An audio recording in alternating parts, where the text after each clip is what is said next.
back to the channel. My name's Tina, also known as Little T, and it is Sunday. It's a day that I generally do food prep for the week, and today I'm going to be prepping a soup that we have every once in a while. It's a potato and corn chowder. Ours is going to be a vegetarian version because of the bacon that I'm choosing to use. It's the Morningstar brand, and it does have some milk and egg ingredients in it. You might find a bacon that is vegan or totally plant-based that you can use in yours, and I'm sure it will turn out just as delicious. We love to prep foods for the week so that when we get home from work, we don't have to worry about what's for dinner. It's something that's already made. I will also spend part of today prepping some lunches, so in the mornings we aren't scrambling around trying to find out what we're going to take for lunch. We find that we save a lot of money by taking our lunches as opposed to going out and eating something every day, and we just love the taste of the food that we make, so that's a good choice for us. I hope you enjoyed this video. Follow along, and then maybe it's something you'll want to try. You can leave a comment at the end and let me know if you did try it and what you think. Let's get to cooking. First, we're going to get all of our ingredients ready. So you'll need a medium to large onion, 4 cloves of garlic, about 1.5 cups of celery, 3 to 4 stalks, some vegetarian or vegan bacon, apple cider vinegar, some sugar, and salt. And I have 4 russet potatoes here and a couple of bags, 8 ounces each, of corn. I have also some vegan butter, and we're going to use 4 tablespoons of that to saute our vegetables. If you want to do it oil-free, you can just do it with some water in the pan. You don't need the butter. So first we're going to chop up this onion, get it into just a medium dice.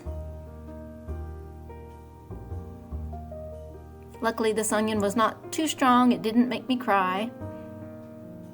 Then we're going to get that papery shell off the garlic cloves. I just bash it with my big knife until the paper comes off, and then mince it with that same knife.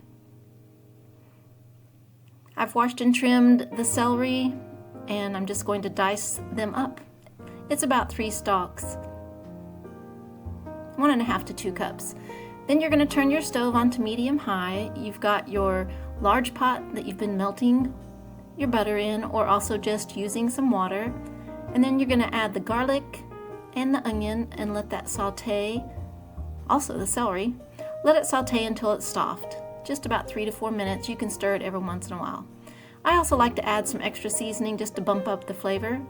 So here you can see I'm measuring very accurately with my hand. It reminds me of my grandmother. So 1 teaspoon of garlic powder, about 1 teaspoon of onion powder,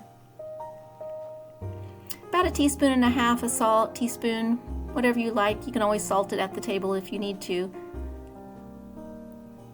Then we're going to add about 2 teaspoons of sugar. Stir that all together so that it cooks down. And we have the Morningstar frozen bacon strips. I'm going to use almost half the package, so about 6 or 7 slices, and then just dice it into small squares. This is going to lend that bacon flavor, of course, that you probably grew up having cooked into soups. It was regular bacon. I know my grandma always kept just a can of bacon grease on the stove because she cooked bacon just about every morning. Now we have some apple cider vinegar. It's going to be about 2 tablespoons of apple cider vinegar. That's going to contrast nicely with the salt and the sugar. Give it that tartness. Stir it together. And here we go with our potatoes. We're going to wash them and then peel them. And then we're just going to chop them into a nice dice, about 1/2 inch cubes.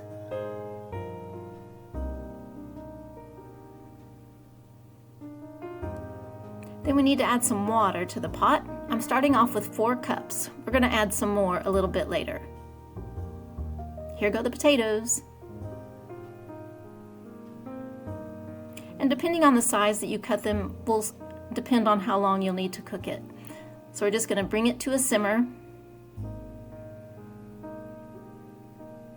And here comes 4 more cups of water. Adding it to the pot. This is going to make a lot of soup.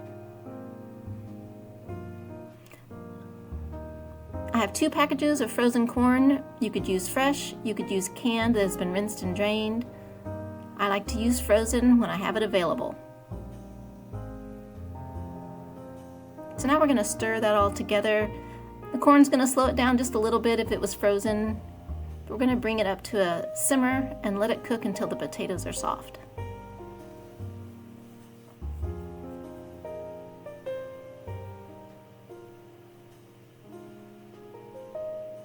Just to give it a little bit of green, I'm going to add some chopped parsley. If you had some fresh, you could use that. 1 tablespoon dried. If you had fresh, you could use up to 1/4 cup. Then we're just going to let it cook. All good soups take some time. Now you want it to be kind of thick to make it chowdery. And so I'm using some regular flour, you could use gluten-free, and 1 cup of plain soy milk. You don't want sweetened or flavored. And you're going to whisk this around or shake it. I just like to shake it.